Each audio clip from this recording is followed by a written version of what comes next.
罗西亚北溪天然气管线防崩断期已经1年多，到今拢无国家要承认讲是啥人做的。不过，美国华盛顿邮报和德国《明镜周刊》顶礼拜六有公布联合调查的报道，讲有一名这乌克兰敌战上校是关键人物，伊是听令这乌军总司令的命令执行任务。不过，当事人面对这寡指控，说是唔承认，甚至透过律师表示讲，这拢是罗西亚伫咧乱传的谣言。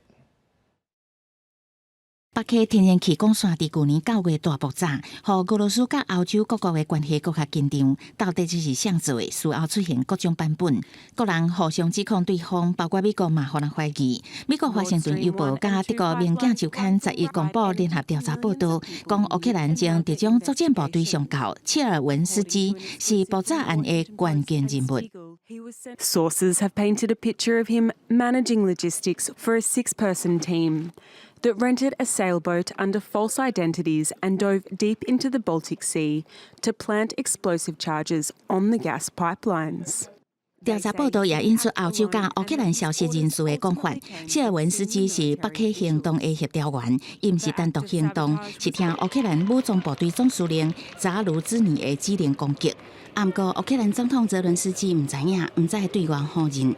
报道讲，泽伦斯基是互军方故意暗藏，显示俄国的军方、情报也甲政治人物中央因的做法看法无共。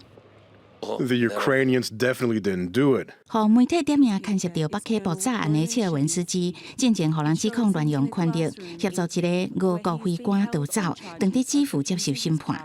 不过，伊透过律师背回报道内容，讲这拢是俄罗斯散布的谣言。基辅当局是也未对报道内容做出正式的回应。公司新闻7万0编译。